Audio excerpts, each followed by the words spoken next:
Saya mahasiswi Hubungan Internasional FISIP Unri Angkatan 2018 yang mengalami pelecehan seksual di lingkungan kampus.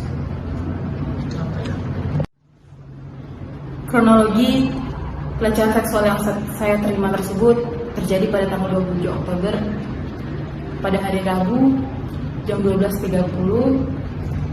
Saya ingin menemui Bapak Syafri Harto untuk melakukan bimbingan proposal skripsi. Saya melakukan bimbingan proposal skripsi di ruangan dekan FISIP Unri. Di dalam ruangan tersebut kami hanya berdua, tidak ada orang lain di dalam ruangan tersebut selain kami. Bapak Syafri Harto mengawali bimbingan proposal skripsi dengan menanyakan beberapa pertanyaan yang menuju kepada personal life saya tentang pekerjaan, tentang kehidupan. Namun dalam percakapan tersebut beberapa kali Pak Syafri Harto mengatakan kata-kata yang membuat saya tidak nyaman, seperti ia mengatakan kata-kata I love you yang membuat saya merasa terkejut dan sangat-sangat tidak menerima perlakuan Bapak tersebut. Lalu setelah bimbingan proposal itu berjalan dengan lancar, saya hendak berpamitan dengan Bapak Syafri Harto. Ketika saya ingin menyalin Bapak itu untuk berpamitan, namun beliau langsung menggenggam kedua bahu saya, mendekatkan badannya kepada diri saya, lalu beliau menggenggam kepala saya dengan kedua tangannya. Setelah itu ia mencium pipi sebelah kiri saya dan mencium kening saya. Saya sangat merasa ketakutan dan saya langsung menundukkan kepala saya. Namun Bapak Syafri Harto segera mendongakkan kepala saya dan ia berkata, mana bibir, yang membuat saya sangat terasa terhina, membuat saya terasa terkejut, badan saya terasa lemas, saya ketakutan. Namun setelah saya mendorong Bapak Syafri Harto, ia mengatakan, ya udah kalau nggak mau. Saya langsung buru-buru meninggalkan ruangan dekan. Saya langsung meninggalkan kampus dengan keadaan yang sangat gemetar. Saya merasa ketakutan dan merasa sangat dilecehkan oleh Bapak Syafri Harto. Saya mengalami trauma yang sangat berat akan perlakuan yang tidak pantas yang dilakukan oleh Pak Syafri Harto kepada saya. Setelah pelecehan seksual yang saya terima tersebut, saya mencoba untuk menghubungi salah satu dosen hubungan internasional untuk mengadukan kasus ini.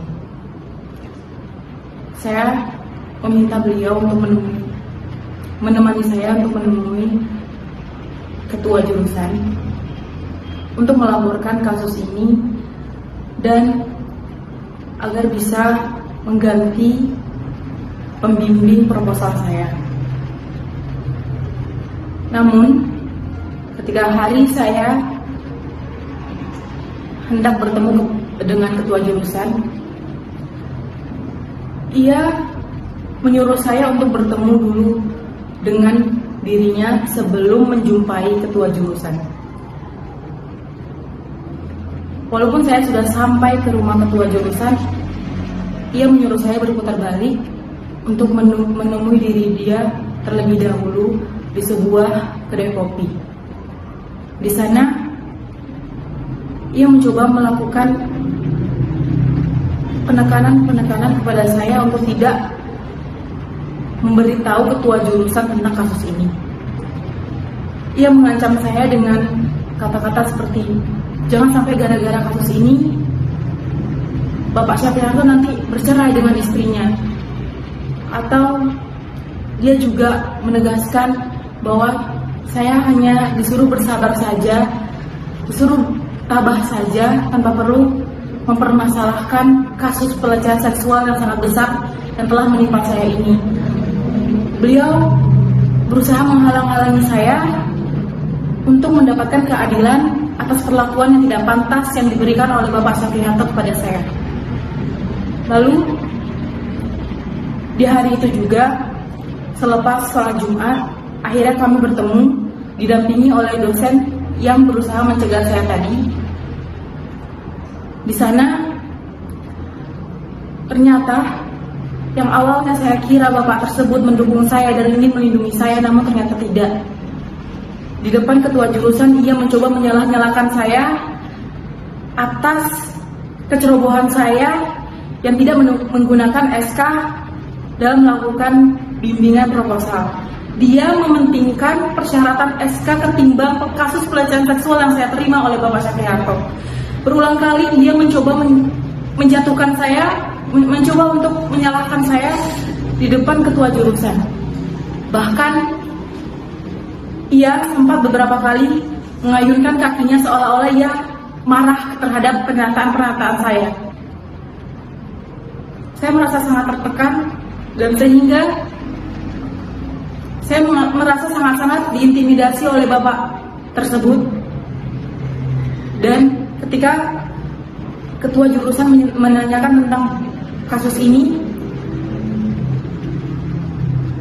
saya terpaksa menyatakan hal-hal yang seharusnya tidak saya sebut karena saya telah diintimidasi dan ditekan oleh Bapak tersebut untuk tidak speak up tentang ini. Bahkan beliau juga mengatakan bahwa Bapak Syafriharto melakukan hal ini bukan karena kebiasaan, tapi karena aksidental atau kehilafan saja. Namun, walaupun ini kehilafan, saya tidak menerima perlakuan tersebut. Saya mengalami trauma yang besar dan saya ingin meminta pertanggungjawaban atas perilaku beliau yang tidak pantas terhadap saya. Ada beberapa statement yang mereka berdua katakan. Saya tidak mungkin kan menyebut kalau ini hanya dicium saja. Dan mereka berdua tertawa akan hal itu di depan saya yang telah mengalami pelecehan seksual yang mereka sendiri tidak merasakan bagaimana sakitnya, bagaimana pedihnya merasa harga diri diinjak-injak oleh perlakuan tersebut. Sehingga saya merasa tidak ada perlindungan, tidak ada kepedulian dari pihak jurusan, dan ada beberapa pihak yang mencoba melindungi Bapak Syafriharto tanpa mereka pedulikan tentang kasus ini. Bahkan setelah itu mereka mengatakan bahwa saya tidak boleh speak up, saya tidak boleh menceritakan hal ini kepada orang lain, cukup saya aja yang mengetahui ini. Itu yang saya terima setelah saya mencoba untuk mendapatkan perlindungan dan pengaduan kepada pihak jurusan.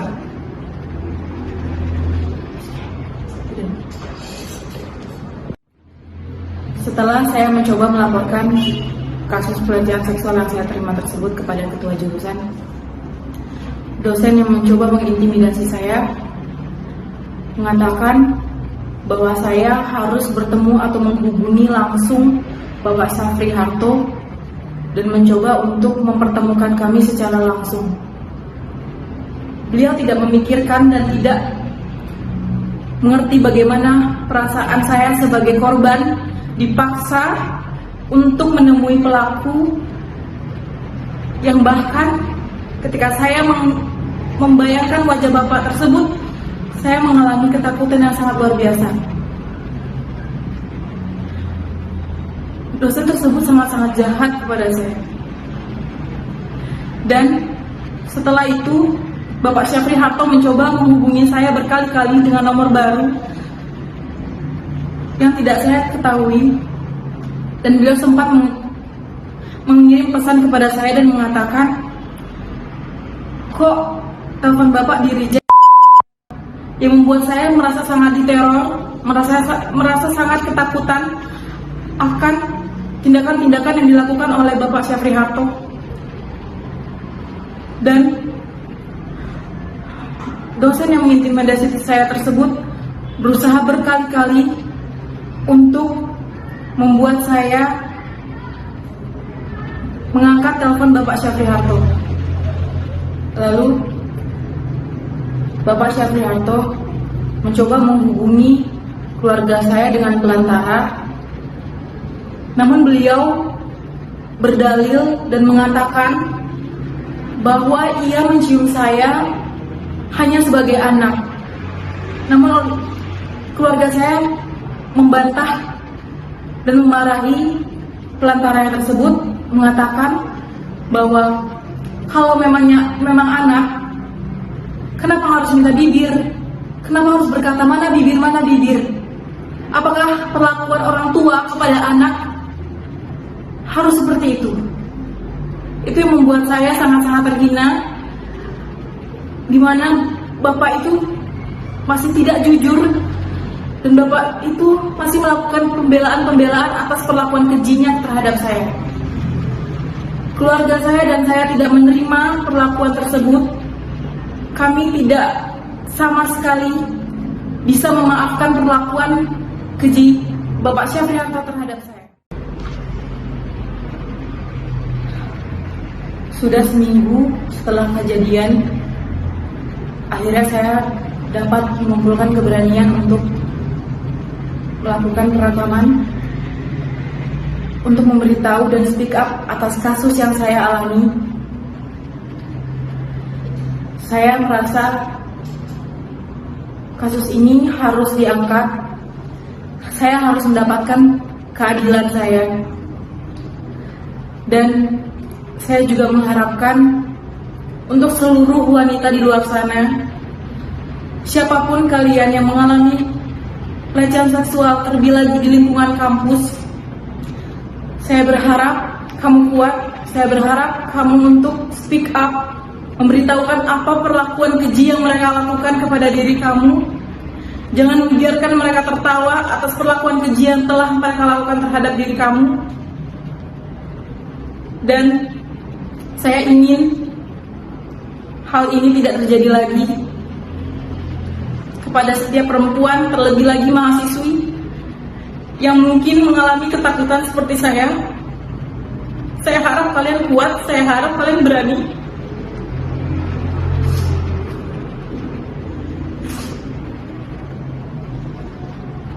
Saya tidak ingin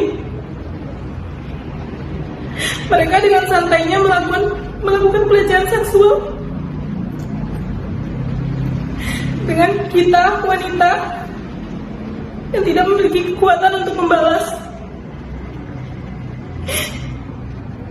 Saya harap saya mendapatkan keadilan dan pelaku dihukum seberat-beratnya, mendapatkan hukuman yang pantas atas perlakuan keji yang dia berikan terhadap saya.